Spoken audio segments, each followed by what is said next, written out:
The lights go out. The street lamps die one by one. You stand in your kitchen listening to the city breathe shallow and distant. Your pantry is the loudest thing in the house. Sacks of rice, tins, a jar of powdered milk. It feels like the one warm place left.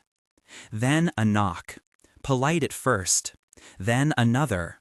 Then silence between the knocks that smells like something sharper than hunger. You expect armed raiders in movies. You expect chaos and fire. Here's the harder truth. In a collapse, the deadliest threats often arrive wearing the faces you recognize. Not mythical bandits, not caricatures. Ordinary people, pushed past their boundaries, who become dangerous in ways a shotgun never is. So the question isn't just, will you survive? It's, can you survive people you once trusted? What if collapse reveals the 5 deadliest people you'll meet? And what do you actually do when you meet them? Before we move on, grab the one-page checklist in the description. It summarizes the red flags and practical steps I'm about to walk you through. Stay with me. First is the one you already feel, the desperate. This is your neighbor who used to borrow sugar. At first, it's small asks, 1 cup of rice, a battery. The vignette is quiet. She knocks at dusk, voice cracking, tells you her kid hasn't eaten in 2 days. You hand over a tin and watch relief spread across her face like a tide. Weeks later, you wake to glass breaking. A polite knock became a probing question, became a window smashed to reach what you hid on the top shelf.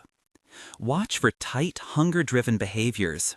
Frequent loitering near your property, questions that circle resources, a glazed look or jittery energy when food is visible.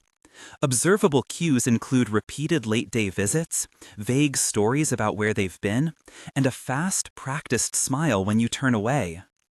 How to survive the desperate without becoming cruel? First, conceal abundance. Reduce visibility of stockpiles, don't post pictures of full pantries. Second, ration aid deliberately. Give a measured packet, or leave food on a porch without opening your door. Use intermediaries. Have a trusted neighbor or a community ration point handle distribution. Third, layer your security. Alarmed windows, slow-release locks, and a clear perimeter plan. Fourth, if aid is refused or the person becomes forceful, document incidents, get witnesses, offer mediated relocation or external assistance when possible. Never escalate to violence. Removal should be a last resort and handled with group consensus or authorities if available. Compassion can save lives. Boundaries protect yours. But that wasn't the worst part. Number 2 is the one who smiles and divides you, the manipulator. The manipulator speaks softly and leaves rumors as seeds. In one small group vignette, she begins as the fixer, smoothing ruffled tempers, arranging chores. Then, someone is accused of hoarding. Another is told someone else said the leader is stealing. The group fractures. Decisions pivot on whispered assertions. The manipulator sits back and watches the power vacuum grow. Behavioral red flags are procedural. They are almost always the messenger. They tell different stories to different people, and they pressure you to act without documentation. You'll notice a pattern of private persuasion, resistance to group scrutiny, and an uncanny ability to turn allies into informants. Countermeasures are social and structural. Insist on formal meetings where decisions are recorded and witnessed. Require transparency for claims. Ask for physical evidence before rearranging supplies or reassigning responsibilities. Rotate responsibilities and never let one person control critical systems like food distribution or communications. Use simple documentation, a shared ledger, dated minutes, that makes rumor useless. If exclusion is considered, demand corroboration. Witnesses, written incidents, a mediated hearing. The point is to make manipulation inefficient and visible.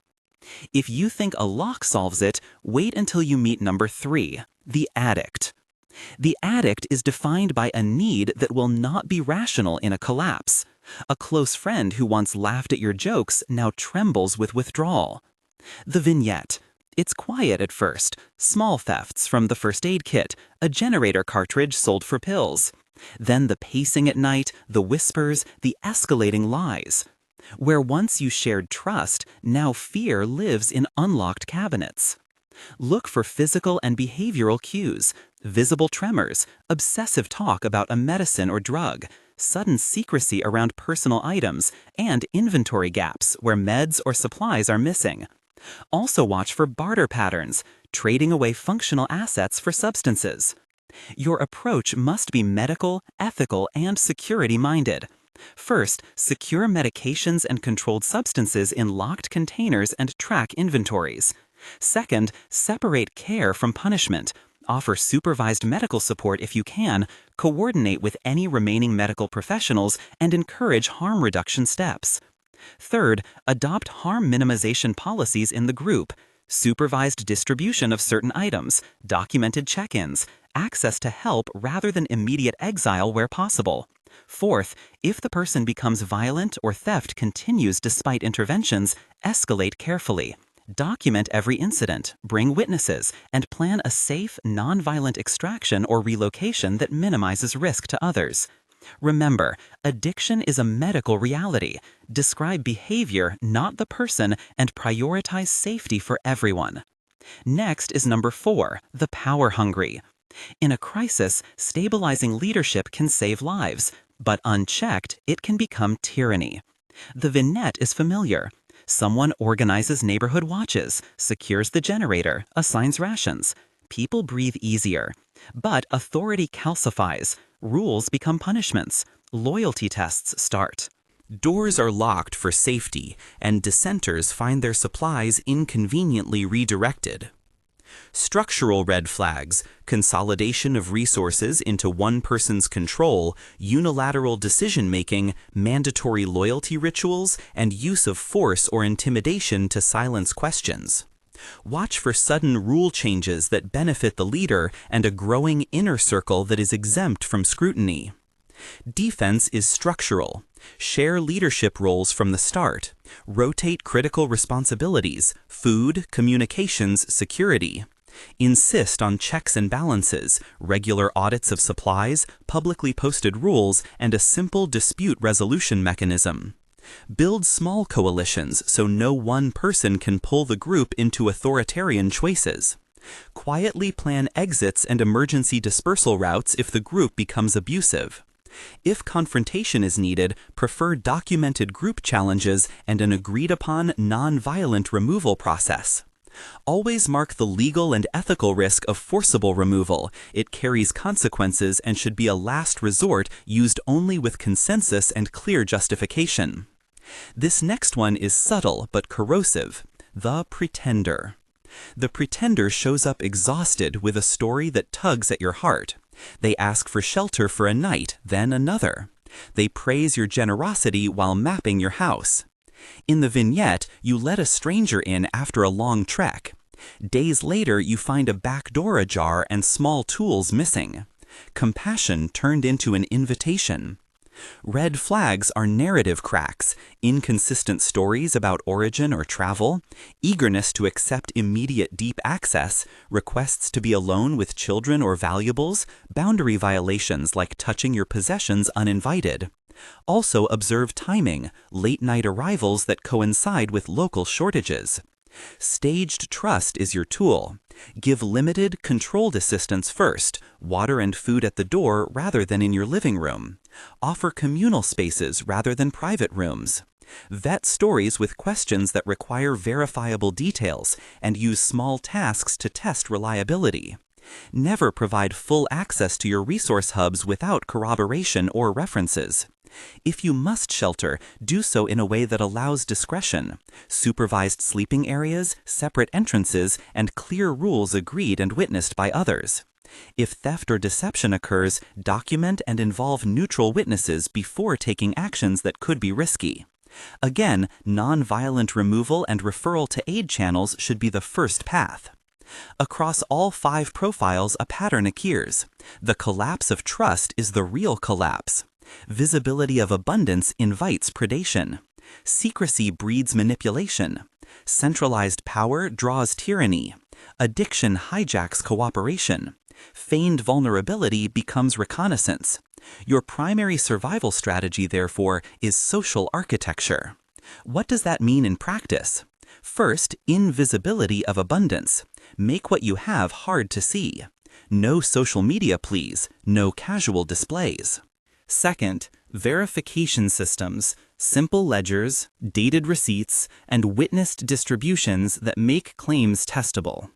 Third, redundancy and rotation in leadership, so responsibilities and authority never sit on one pair of hands. Fourth, staged trust, a graduated access model where newcomers earn privileges through tasks and time. Fifth, compassionate boundaries, aid that protects both giver and recipient, harm reduction options for those with medical dependencies, and documented humane processes for dealing with repeated dangerous behavior.